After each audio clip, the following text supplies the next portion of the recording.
Alors, aujourd'hui, on va décortiquer ensemble l'une des histoires les plus incroyables de la finance moderne. 15 milliards de dollars. C'est une somme juste vertigineuse. Eh bien, figurez-vous qu'en 2007, au moment même où l'économie mondiale était au bord du précipice, un seul fonds spéculatif a réussi à générer ce profit colossal. La question est évidente. Comment ? Comment est-ce possible de profiter d'une crise mondiale? Parce que derrière ce chiffre, il y a bien plus qu'une simple histoire d'argent. C'est une véritable leçon sur l'art de voir ce que tout le monde, absolument tout le monde, refusait de regarder. Allez, on remonte le temps.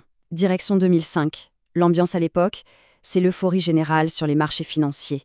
Et c'est là, au milieu de cette grande fête, que l'on va rencontrer notre protagoniste, John Paulson. À presque 50 ans, Paulson est un gestionnaire de fonds qui a bien réussi, certes, mais il est loin d'être une star. On le considère même comme un peu plan-plan, un peu dépassé par les jeunes loups de Wall Street. Et pendant que tout le monde célèbre un marché immobilier qui semble ne jamais devoir s'arrêter de monter, lui, il observe ça et ne voit pas une fête. Il voit un château de cartes. Ce qui est fascinant, c'est que Paulson était vraiment l'anti-stéréotype du trader de Wall Street. Pas d'exubérance, pas de dépenses folles, le gars prenait le bus pour aller au travail, pour vous dire. Il était modeste, discret, méthodique, tout le contraire de la culture ambiante. Et c'est justement cette différence qui va tout changer. Bon, on a un homme qui sent que quelque chose ne va pas. Mais comment passe-t-on d'un simple pressentiment à un pari qui va rapporter des milliards? Eh bien, tout a commencé avec une question. Une question toute simple en apparence, mais qui va se révéler absolument révolutionnaire. La voilà, cette fameuse question. Y a-t-il une bulle que nous pouvons shorter? En clair, il demandait à son équipe, y a-t-il un marché sur le point de s'effondrer et sur lequel on pourrait miser? Il voulait parier sur l'échec quand tout le monde pariait sur le succès. C'est cette question qui a été le point de départ de tout. Maintenant, on passe à l'action. Parce que, soyons clairs, identifier une bulle potentielle, c'est une chose. Mais miser des fortunes sur son éclatement alors que tout le monde vous traite de fou, c'est un tout autre niveau de risque. Alors, comment s'y est-il pris? Sa méthode était radicale, ne faire confiance à personne, surtout pas aux agences de notation qui disaient que tout allait bien. À la place, ils ont fait le sale boulot. Son analyste a passé des nuits entières à éplucher des milliers de prêts immobiliers à risque, les fameux subprime. Et c'est là, en mettant les mains dans le cambouis, qu'ils ont découvert la vérité. Ces prêts étaient bien plus toxiques que ce que tout le monde imaginait. Ok, mais concrètement, comment on mise sur un effondrement? L'arme de Paulson, c'est un outil financier au nom un peu barbare, le Credit Default Swap, ou CDS. Mais en fait, c'est tout simple. Voyez ça comme une police d'assurance. Paulson a acheté des assurances sur ses paquets de prêts immobiliers. Si les gens arrêtaient de payer leur crédit et que tout s'effondrait, c'est lui qui touchait le jackpot de l'assurance. Et puis, 2007, l'inévitable se produit. La bulle immobilière éclate. C'est la panique sur toutes les places financières du monde.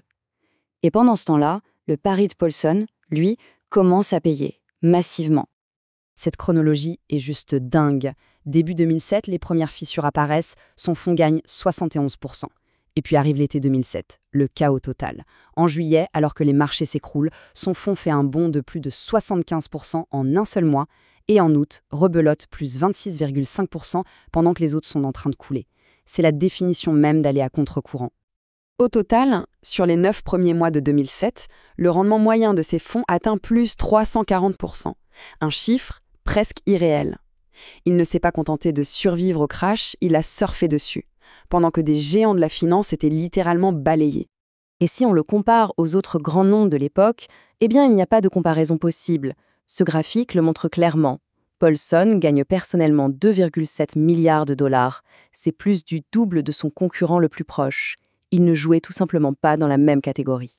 Et au sommet de son triomphe, il y a ce geste assez paradoxal. Il fait un don de 15 millions de dollars pour aider les victimes de ces mêmes prêts qui ont fait sa fortune. Ça montre toute la complexité du personnage et de la situation. Bon, on vient de voir le coup du siècle. Mais la question c'est, et après? Que fait-on quand on a réussi un truc pareil? La suite du parcours de Paulson est tout aussi intéressante. Au début, on aurait pu croire que son état de grâce allait durer éternellement. En 2010, il remet ça, avec un autre pari audacieux, cette fois sur l'or. Et bingo, 5 milliards de dollars de profit. Mais la magie n'a pas duré. La décennie suivante a été bien plus difficile. Il a enchaîné les mauvais investissements, notamment dans le secteur pharmaceutique, et il a subi des pertes importantes. Forcément, les investisseurs ont commencé à retirer leur argent. Sa réputation de roi Midas s'est sérieusement écornée. L'histoire se termine en 2020. Paulson ferme son fonds aux investisseurs extérieurs. Il transforme sa société en un family office, une structure qui ne gère plus que sa fortune personnelle. C'est la fin d'une ère. Alors, qu'est-ce qu'on retient de toute cette saga? Au-delà des chiffres, il y a des leçons vraiment fondamentales. Le pouvoir de faire sa propre analyse, le courage de tenir bon quand tout le monde dit qu'on a tort, l'idée que la véritable intuition vient d'un travail acharné, et surtout, la nécessité de toujours oser remettre en question ce que tout le monde pense. Ce qui nous laisse avec une dernière question. John Paulson, un génie visionnaire qui a prédit l'avenir, ou simplement un homme qui a eu l'audace de poser la bonne question au moment parfait? Son histoire nous rappelle une chose essentielle. Parfois, le plus grand risque, ce n'est pas d'avoir tort, c'est de refuser de voir ce qui est juste sous nos yeux.